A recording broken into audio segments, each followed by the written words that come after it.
വരൂ വരൂ, ഇവിടെ വിശ്രമിക്കാം.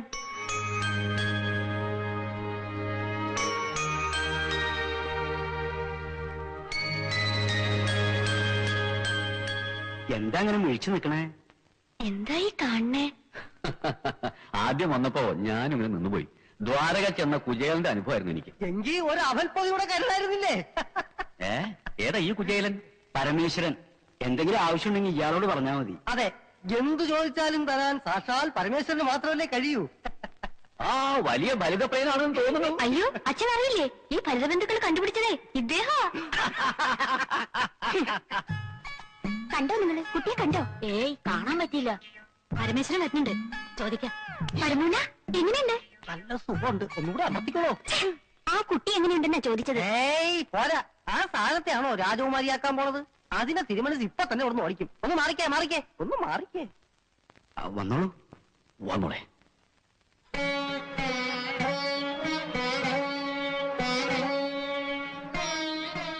മായമോളി ഇങ്ങോട്ട് വരൂ. ഹായ്, എന്റെ പേരറിയോ?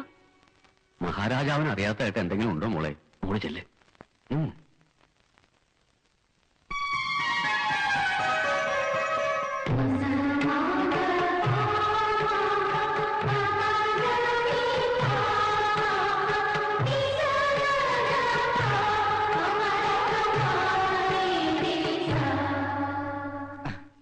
മായക്ക് എന്നെ മനസ്സിലായോ? എങ്കിൽ പറയും, ഞാൻ ആരാ? മഹാരാജാവ് ഉദയവർമ്മ തിരുമനസ്. ഈ കൊട്ടാരത്തെ കുറിച്ച് മായ കേട്ടിട്ടുണ്ടോ?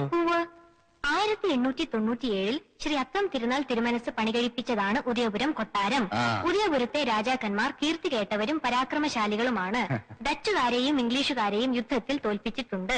അവരിൽ നിന്നും പിടിച്ചെടുത്ത അമൂല്യ വസ്തുക്കളും ആയുധങ്ങളും ഇപ്പോഴും കൊട്ടാരത്തിൽ സൂക്ഷിച്ചിട്ടുണ്ട്. രാജരക്തമല്ലേ, ഇതൊക്കെ അറിഞ്ഞില്ലെങ്കിലേ അത്ഭുതമുള്ളൂ. ഇതൊക്കെ ഞാൻ സോഷ്യൽ സ്റ്റഡീസിൽ പഠിച്ചതാ. വലിയ തമ്പ്രാട്ടിയാ.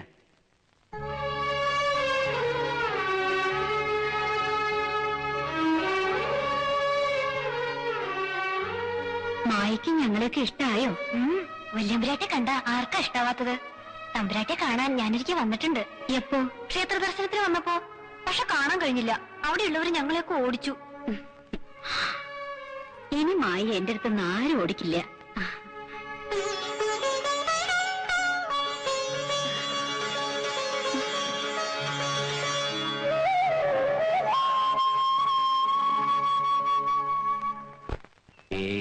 എനിക്കിത് വിശ്വസിക്കാൻ കഴിയണില്ല. എനിക്കും അതെ, ആദ്യം കേട്ടപ്പോ വിശ്വസിക്കാനേ കഴിഞ്ഞില്ല. കൊട്ടാരത്തിലേക്ക് മഹാരാജാവ് എല്ലാവരും ക്ഷണിച്ചു എന്ന് പറഞ്ഞപ്പോ അച്ഛൻ തമാശ പറയാന്നാ ഞാൻ കരുതിയത്. നീ രാജാവിനെ രാജ്ഞിയൊക്കെ ശരിക്കും കണ്ടോ? കണ്ടു എന്ന് മാത്രമല്ല, ഒരുപാട് സംസാരിക്കുകയും ചെയ്തു. അവര് നമ്മളെയൊക്കെ പോലെ തന്നെയാ. എന്തൊരു സ്നേഹ, എന്നെ വലിയ ഇഷ്ടായി. എങ്കിൽ നമുക്ക് നമ്മുടെ കല്യാണത്തിന് അവരെ ക്ഷണിക്കാം. ഒരു രാജാവ് രാജ്ഞിയൊക്കെ കല്യാണത്തിന് വരുന്നത് നമുക്കൊരു ഗമയല്ലേ? കല്യാണമായതുകൊണ്ടാവും അച്ഛൻ കൊട്ടാരത്തിൽ നിന്ന് മാറാണ്ട് നിക്കണത്. എന്നെ കൊണ്ടാക്കിയിട്ട് വീണ്ടും പോയിരിക്കുക. എന്തെങ്കിലും കിട്ടുന്ന കരുതിയിട്ടായിരിക്കും. പാവം. കല്യാണം എന്നൊക്കെ പറയണമെന്നല്ലാണ്ട് അച്ഛന്റെ കയ്യിൽ ഒന്നുമില്ല.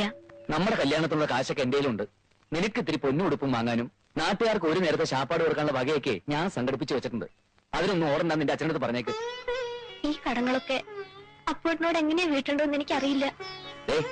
ഈ കടന്നൊക്കെ പറയുമ്പോഴാണ് എനിക്ക് ദേഷ്യം വരുന്നത്. ഞാൻ എന്തെങ്കിലും ചെലവാക്കുന്നുണ്ടെങ്കിൽ നിനക്ക് വേണ്ടിയിട്ടല്ലേ? നീ എന്റെ അല്ലേ, പിന്നെ എങ്ങനെയത് കടാവുന്നത്?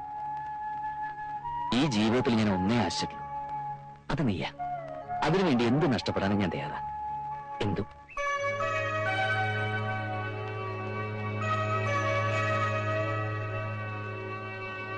രാമവർമ്മയുടെ തീരുമാനം പറഞ്ഞില്ല.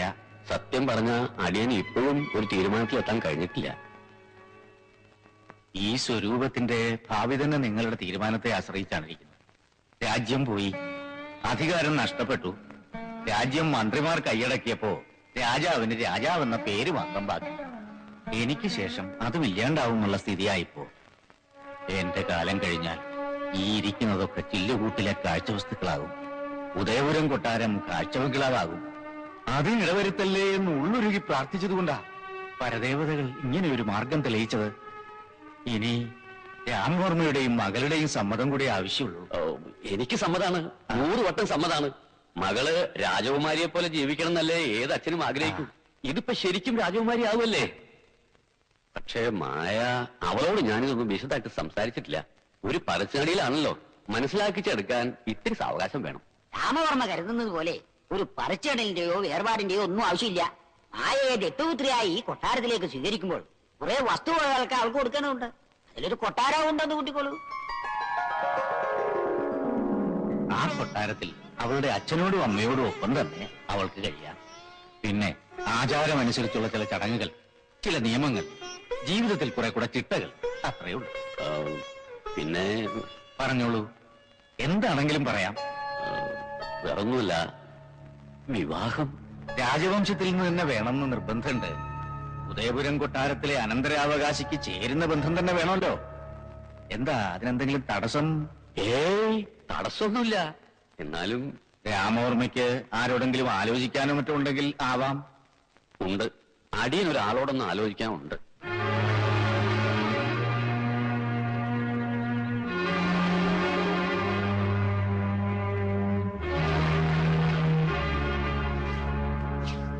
ഇതിപ്പോ കച്ചിട്ട് ഇറക്കാനും വയ്യ, മതിച്ചിട്ട് തുപ്പാനും വയ്യ എന്നുള്ള അവസ്ഥയിലാണ് ഞാൻ. മതിരിക്കുന്ന അങ്ങോട്ട് ഇറക്കുക, തയ്ക്കുന്ന അപ്പാടെ തുപ്പുക, അത്രേ വേണ്ടൂ. അപ്പൊന്റെ മായുടെയും കാര്യം ഓർക്കുമ്പോഴാ എനിക്ക്. അത് ഓർക്കുമ്പോഴല്ലേ നിനക്ക് എനക്കേടുള്ളൂ. അപ്പൊ ഓർക്കണ്ട, കഴിഞ്ഞില്ലേ? അളിയൻ ഇങ്ങനെ ആനയുടെ ദേഹത്ത് ബയക്കുവടി പൊട്ടിക്കണ പോലെ സംസാരിച്ച ആനയുടെ ദേഹത്തല്ല, അളിയന്റെ ദേഹത്താ പൊട്ടിക്കേണ്ടത്. സ്വപ്നം കാണാൻ പോലും കഴിയാത്തത്ര മഹാവാക്യം പടിവാതിക്ക് വന്ന് നിൽക്കുമ്പോ അതെങ്ങനെയെങ്കിലും നടത്താൻ നോക്കൊണ്ട് കൂടിയാലോചനയ്ക്ക് നിൽക്കുക. ഉദയപുരം കൊട്ടാരത്തിന്റെ ആസ്തി എത്ര കോടിയാണെന്ന് അറിയാമോ? അതിന്റെ അനന്തരാവകാശിയായിട്ട് ആ മായ വരാൻ പോണത്. ഇതൊന്നും അറിയാൻ പാടില്ലാഞ്ഞിട്ടല്ല അളിയ. ഇതൊക്കെ പറഞ്ഞ അപ്പു സമ്മതിക്കൂ? സമ്മതിക്കും, ഇല്ലെങ്കിൽ സമ്മതിപ്പിക്കണം. അതിന് നിങ്ങൾക്ക് വയ്യെങ്കിൽ ഇങ്ങോട്ട് പറ, ഞാൻ ചെയ്യാം. അപ്പൊ വസ്ത്രങ്ങൾ കഴിഞ്ഞു, ഇനി ആഭരണത്തിന്റെ ലിസ്റ്റ് ഇടാം. വളയെത്രണം വേണം? രണ്ടെണ്ണം മതി. അയ്യേ, രണ്ടെണ്ണൊന്നും പോരാ, ഒരു 10 എഴുതാം. കൈ നിറച്ച് വള കിടന്നാലേ അതിനൊരു അഴകുള്ളൂ. പിന്നെ നല്ല ഇറക്കുള്ളൊരു മാല, ഓ, നല്ല വീതിയുള്ളൊരു മാലയും വേണം. 6-7 പവനെങ്കിലും ഉണ്ടെങ്കിലേ കാണാനൊരു എടുപ്പുണ്ടാവും. അതൊന്നും വേണ്ട. വേണം. ഇത് കുളിമുറി പോകുമ്പോ ഇടാനല്ല, കല്യാണത്തിന് ഇടാനുള്ളതാ. നീളമുള്ള മാല, വീതിയുള്ള മാല, കമ്മല്, മോതിരം. മോതിരം വേണ്ട. കല്യാണത്തിന് ഒരു 2 മോതിരെങ്കിലും ഗിഫ്റ്റ് കിട്ടാണ്ടിരിക്കില്ല. അയ്യേ, ഇതെന്താ, ഒരു സെറ്റ് കമ്മലേ ഉള്ളോ? എന്തിനാ അധികം? മായക്ക് ഒരു സെറ്റ് കാതല്ലേ ഉള്ളൂ. മായച്ചിക്കുള്ള പോലെ ഞങ്ങൾക്ക് 2 ഒരു സെറ്റ് കാതുകളുണ്ട്. എന്തായി പറയണേ? ഞങ്ങൾക്ക് കമ്മല് വേണം. എന്താ, ചോദിക്കാൻ അവകാശമില്ലേ? ഇല്ലെങ്കിൽ അപ്പോട്ടും പറയട്ടെ. എനിക്ക് നാണമില്ല. അയ്യോ, ഇനി അവകാശത്തർക്കം വേണ്ട. അപ്പൊ 3 സെറ്റ് കാത്, അല്ല കമ്മല്.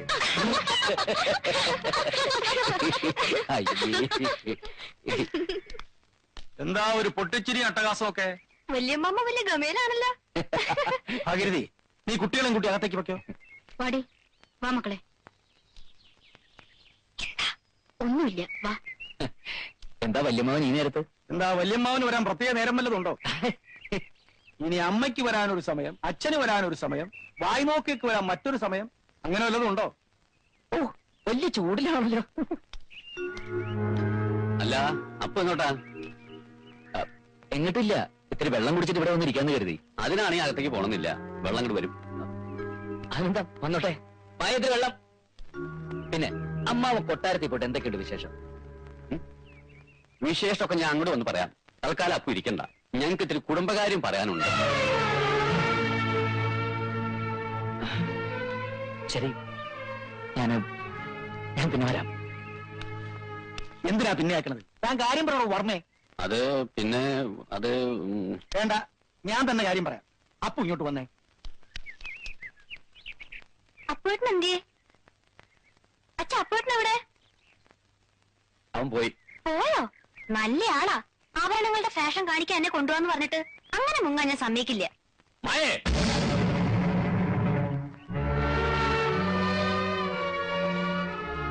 നീ ആ കുഴമ്പം എടുത്തേ. വല്ലാത്ത നടുവേദന. പിന്നെ തുളസിയിലിട്ട് കുറച്ച് വെള്ളം തിളപ്പിച്ചോ, ഒന്ന് കുളിക്കണം.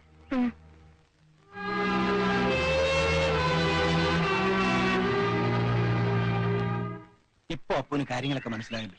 ആ കുടുംബത്തോട് തനിക്കുള്ള സ്നേഹം എനിക്കറിയാം. താനിവിടെ സഹകരിക്കാണ് വേണ്ടത്. ഇനി മായയെ ഇതെങ്ങനെ പറഞ്ഞു ബോധ്യപ്പെടുത്തുമെന്നുള്ളത് അടുത്ത പുലിവാലി. ആ കാര്യം ഞാൻ അപ്പുവിനെ തന്നെ ഏൽപ്പിക്കുക. ഗുരു കാരണവരെ പോലെ താൻ ആ കുട്ടിയോട് കാര്യങ്ങൾ പറഞ്ഞ് മനസ്സിലാക്കും. കുറച്ചുകൂടെ വ്യക്തമായിട്ട് പറഞ്ഞ ഞാൻ മായയെ മറക്കണം, മായ എന്നെ. ഞങ്ങളുടെ വിവാഹം നടക്കൂല. അതായത് തനിക്കിനി ഞങ്ങളുടെ കുടുംബത്തിൽ നിന്നൊരു ബന്ധം വേണമെന്ന് നിർബന്ധമെന്ന് വെച്ചാ എന്റെ ഒരു മോളുണ്ട്, സുനന്ദ. താൻ അറിയും, മായേക്കാൾ മിടുക്കിയാണ്. വിവാഹം ഉടനെ നടത്തി. നിങ്ങളുടെ മകളുമായിട്ടൊരു ബന്ധം ഉണ്ടാവുന്നതിൽ എനിക്ക് സന്തോഷമുള്ളൂ. പക്ഷേ കല്യാണം കഴിക്കാൻ പറ്റില്ല. ആ ചെറ്റത്തരം പറയുന്നോടാ. ഓനയ്ക്ക് വെക്കുന്ന മയക്കുപൊടി എനിക്കിട്ട് വെച്ചോണ്ടല്ലോ ഞാൻ മയങ്ങി വീഴുവൊന്നുമില്ല. കൊട്ടാരത്തിൽ നിന്ന് ഇത്തിരി പൊന്നും പണവും കിട്ടുമെന്ന് കണ്ടപ്പോ അവിടെ തൂക്കി വെക്കുകയാണല്ലേ. ഞാൻ ജീവിച്ചിരിക്കുമ്പോ നടക്കില്ല. അതാരോടും പറഞ്ഞേ, തന്റെ അടിയനോട്. അധികം ഇടയണ്ടപ്പൂ. മലവിളകിയ ഒരുപാട് കൊമ്പന്മാരെ തളച്ചിട്ടുള്ളവനാ ഞാൻ. തളയ്ക്കാൻ പറ്റാത്തതിനെ കൊന്നിട്ടുമുണ്ട്. ഏലാൽ മായ നീ കാണാനോ സംസാരിക്കാനോ പാടില്ല. അവളെ നീ മറന്നേക്ക്. ഇല്ലെങ്കിൽ ഗോവുന്നപ്പിള്ളയ്ക്ക് ഒരുണ്ടയുടെ ചെലവേ ഉള്ളൂ. അത് മറക്കണ്ട.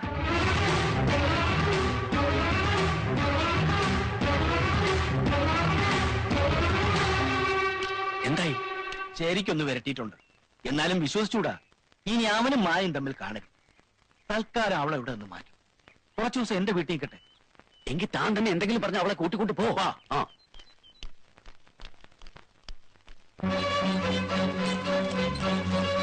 ഒന്ന് വേഗം മാറും. മതി മതി മതി. വേഗം തുടങ്ങിക്കോ. എന്താ അപ്പോ ഇത്? എന്തിനാ ഇതൊക്കെ? പന്തലിടാൻ. പന്തലോ? എന്തിന്? പിന്നെ പന്തലിടാതെ കല്യാണം നടത്താൻ പറ്റുമോ? അപ്പോ ആവശ്യമില്ലാത്ത കുഴപ്പത്തിനൊന്നും പോകണ്ട. ഞാനായിട്ടൊരു കുഴപ്പത്തിനും പോകുന്നില്ല. ആരും ഇങ്ങോട്ട് വരായിരുന്ന മതി. തൂണൊക്കെ നല്ലോണം കുഴിച്ചിടാ. പന്തലിനൊക്കെ നല്ല ബലം വേണം. ഒരു ഉഗ്ര അടിമാണം നടക്കാനുള്ള. ഇതൊക്കെ അവിടെ ഇവിടെ കുഴിച്ചിട. അത്യാവശ്യത്തിന് എടുക്കാം. അമ്മ ഭയപ്പെടുകയൊന്നും വേണ്ട. എന്റെ മായയുടെയും കല്യാണമായി ഈശ്വരൻ കുറിച്ചിട്ടതാ. അത് നടക്കും. അമ്മാവാ, മാവോ, അമ്മായി, അമ്മായി. എന്താ അമ്മാവ? എന്റെ കല്യാണമാ. കല്യാണോ? അതെ, അമ്മാവൻ വരണം, അനുഗ്രഹിക്കണം. നീ അല്ലെങ്കിലും വകതിലുള്ളവനാ. നീ ഇങ്ങനെ വന്ന കാലിൽ നിന്നാ അങ്ങനെയാ. കേറിയിരിക്കേ. ഓ ഇല്ല, ഞങ്ങൾ ഇവിടെ നിന്നോളാം. അതേ എളുപ്പം. അപ്പുന്റെ കല്യാണ.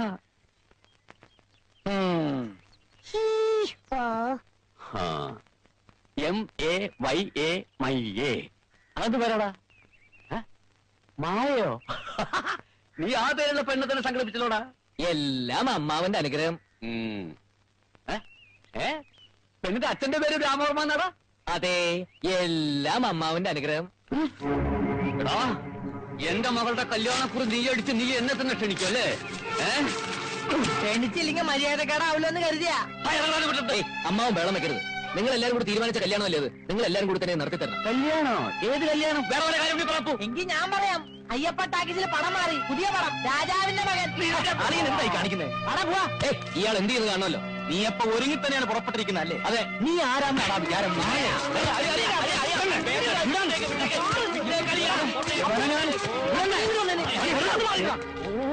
എന്താ മായയെ തന്റെ വീട്ടിൽ കൊണ്ടു നിർത്തിയ എല്ലാം അവസാനിച്ചത് കരുതിയില്ലല്ലോ. എനിക്ക് ജീവനെങ്കിൽ ഞാൻ അവിടെ വിളിച്ചിറക്കി കൊണ്ടുപോവുകയും ചെയ്യും, കല്യാണം കഴിക്കുകയും ചെയ്യും. തടുക്കാൻ പറ്റിയ വന്ന് തടുക്കണം. നീ അങ്ങോട്ട് നടക്കണ്ട അപ്പു. ഇനി കടുങ്കൈ തന്നെ വേണ്ടി വരും. വേണ്ട, തല്ലാനും കൊല്ലാനും നിൽക്കണ്ട. ഞാൻ മായോട് എല്ലാം പറയാൻ പോവാ. അവളെ പറഞ്ഞ് സമ്മതിപ്പിച്ച് കൊട്ടാരത്തിൽ കൂട്ടിക്കൊണ്ടുപോയി എനിക്കറിയാം. മായേച്ചി സമ്മതിക്കില്ല. അപ്പോട്ടെന്ന് പറഞ്ഞ മായേച്ചിക്ക് ഭ്രാന്താ. കേറി പോടിയാസത്തെ. മുതിർന്നവർ സംസാരിക്കുന്നത് പാത്തും പതിയുന്നത് കേൾക്കുന്നത് പല പ്രാവശ്യം പറഞ്ഞിട്ടുള്ളല്ലേ. താൻ എന്തിനാ അവിടെ വെക്കിട്ട് കയറുന്നേ? അവള് പറഞ്ഞതാ ശരി. കൊട്ടാരത്തിലെ കാര്യം മായയോട് മിണ്ടിയാ മതി. ആ നിമിഷം അവൾ ഇറങ്ങി വിടും അവന്റെ അടുത്ത്. അതോടെ എല്ലാം തീരും. ഇനിയിപ്പോ എന്താ ചെയ്യുക? എന്ത് ചെയ്യാനാ? തന്റെ ശുനകനെയും ശുംഭനെയും ഒക്കെ വീട്ടിൽ വിളിച്ച് കയറ്റുമ്പോ ഓർക്കണായിരുന്നു. എന്റെ തലയ്ക്ക് ഭ്രാന്ത് കയറുക. എല്ലാത്തിനും വിഷം കൊടുത്ത് ഞാൻ ഈ പെരക്ക് തീ വയ്ക്കും.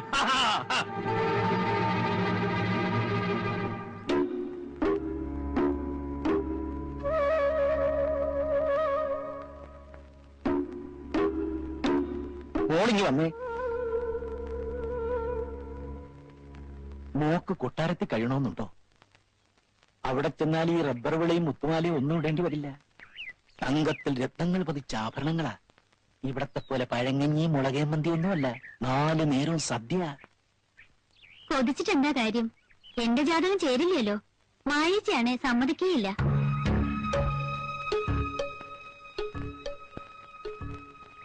സമ്മതിക്കും. നീ വിചാരിച്ചാൽ സമ്മതിക്കും.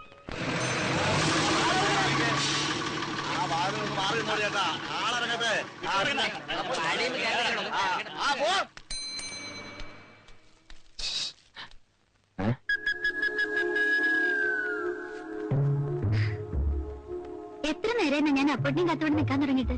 എന്താ കാര്യം? മായേച്ചി വന്നിട്ടുണ്ട്. അത്യാവശ്യമായിട്ടൊന്ന് കാണുമെന്ന് പറഞ്ഞു. വാ. അയ്യോ ഇപ്പൊ വേണ്ട. ആ കോന്തനമാവൻ പോയിട്ടില്ല. രാത്രി വന്നാ മതി എന്ന് പറഞ്ഞു. ഞാൻ അടുക്കള ഭാഗത്ത് നിൽക്കാം. അങ്ങോട്ട് വന്നാ മതി.